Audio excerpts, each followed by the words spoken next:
जितने भी लोग रेलवे से सफर करते हैं उन लोगों के लिए ये जरूरी खबर है। अगर आप लोग रेलवे स्टेशन पर जाते हैं और रेलवे स्टेशन पर लगे गए स्टॉल से कोई सामान लेते हैं, सामान खरीदते हैं, क्योंकि कई दौर पर ये देखा गया है कि आमतौर पर लोगों की ये शिकायत है कि अगर हम जो है वो रेलवे पर लगे हुए स्टॉल्स पर जाते हैं, वहां से सामान खरीदते हैं, चाहे वो खाने पीने का सामान हो, चाहे वो अन्य सामान हो, हमें एमआरपी से ज्यादा वो सामान जो है वो दिया जाता है, यानी कि जो उसकी एमआरपी होती है उससे ज्यादा जो है वो रेलवे स्टेशन वाले हमसे चार्ज करते हैं। तो अब आपको टेंशन करने की या घबराने की बिल्कुल भी जरूरत नहीं है, क्योंकि अगर अब ऐसा होता है तो आप कंप्लेन जो है वो कर सकते हैं।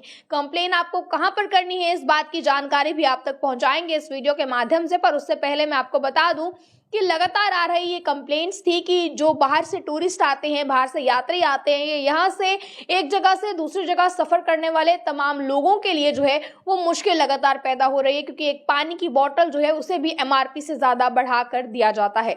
तो अब आपको बता दूं, डिपार्टमेंट ने साफ तौर पर ये कहा है कि अगर कोई करेगा तो उसके खिलाफ जो है वो कार्रवाई की जाएगी। आप लोगों को जो ये शिकायत है ये 13 कॉल।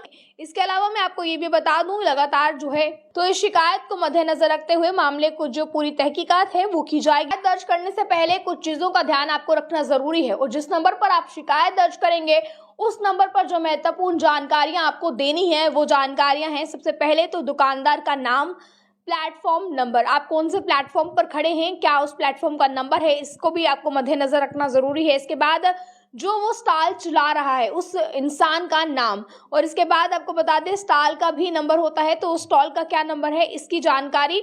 इन तमाम जानकारियों के बाद जो है 139 पर कॉल कर अपनी जो शिकायत है वो दर्ज करवा सकते हैं, जिसके बाद आपकी शिकायत पर आगे प्रोसीजर जो है वो होगा, और अगर वो इंसान गलत पाया जाता है उसकी दुकान पर और उस पर दोनों पर कार्रवाई की जाएगी। बन रहे हैं आप आगे की महत्वपूर्ण जानकारियों के लिए अर्ली टाइम्स के साथ। मुझे कैमरा पर्सन गुलशन को दीजिए इजाजत। जय हिंद।